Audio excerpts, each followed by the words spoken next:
The man who's been at Boston's helm for the past 3+ years and is looking to continue. Mayor Marty Walsh filed his papers last week to run for re-election. He joins me now. Mr. Mayor, it's good to see you. Thank you. It's great to be here. Well, thank you. You're in full re-election mode, or at least beginning. Almost, yeah. Tito Jackson, your chief critic, has said you're wrong on crime, schools, affordable housing. Any of the criticism legit?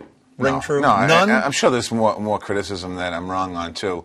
But we'll have those discussions as we move into June. When the papers will be out May 2nd. There are 6 people that declared that they're going to run for mayor, and we'll have all these conversations. Okay, don't forget Tito Jackson's criticism. By your own standards, the way you judge yourself, anything in the first 3+ years where you haven't gotten up to the level that you felt you had to? Certainly, we would love to see bigger, faster gains. I think in education, we'd love to see more success in our schools, and the Build BPS plan, would love to have had that done last year, but it wasn't done last year. We had it done this year. We're making investments of $1 billion in the schools. I think Superintendent Chang, we brought him on. He's been there for 2 years now. I would have loved to have had him in my 2nd year as mayor, but we didn't have the opportunity to get that committee up and running. So how would you grade yourself after 3+ years? It's hard to grade. I mean, I don't want to put a grade on myself. The voters will do that. I think we've done some very good things in the city around education. I think we've done very good things around the city around public safety. I mean, I know that the councilor was critical of us and critical of Commissioner Evans, but just look on the sheer numbers. And I know it's more than numbers, but look at the numbers.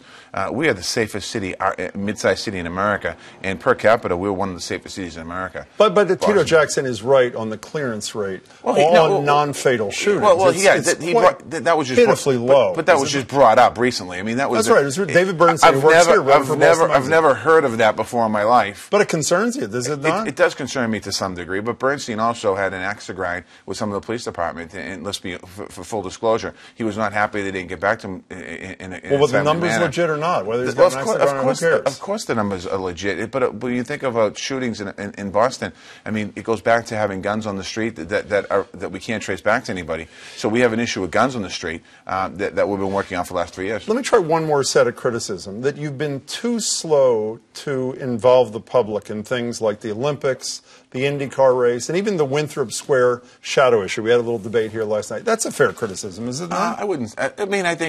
I wouldn't say that necessarily. I think in the Olympic conversation, we went out to the community and the Olympic 2024 committee. But late in the game, isn't that fair? No, it was early in the game, but no Boston Olympic came out earlier in the game, and they immediately took a position against the Olympics without having a conversation with me or anyone on the Olympic side to see what it meant. The IndyCar race. Well, you were disparaging them even when they started. You're talking about 10 guys on Twitter. Well, wasn't that you? In some cases, criticized me. Yeah, if you go back and count the numbers, it was 10 people on Twitter. Now it'll start it all over again. Thank you. I don't know if they necessarily won. I don't think anyone really won or lost there. I don't think there was nothing gained, nothing lost there. I mean, I think the city of Boston gained recognition of being chosen as a potential city to host an Olympic game. I think that's a good thing. I think when it comes to IndyCar, again, that comes down to a lot of community process. There was a couple of folks in the neighborhood that spoke up against it, and then we also had some situations with wetlands, and then ultimately that deal fell apart because, I mean, obviously the operator was not somebody who we could do work with. Well, let's talk about the third thing. As I said, we had a debate last night with a woman who is the leader of Friends of the Public Garden, and Dante Ramos, who agrees with you this is a decent, $150 million is worth it. Michelle Wu, after the hearing, head of the city council, spoke to a GBH reporter last night. She says the BPDA, formerly the BRA, quote, misled the council. Here's what she said. She used the word misled. There were multiple hearings. There was almost a year of process just in my time on the council. Not once in all those public conversations did the shadow issue come up. Folks on the BPDA knew about it. Why did the president of the council schedule a hearing for this to transfer the land over from the transportation department? I have no idea. I mean, we should go back and ask her that. So, but when she says she says the successor of the BRA misled the council, that's not true. That's not true. And there was the only thing that happened here when we transferred the land over from transportation over to the BPDA. The council put a notification out. The notification put out was wrong. which led to a FOIA, which led to the Attorney General looking to see if they actually did it properly. The Attorney General gave them a pass at the end of the day.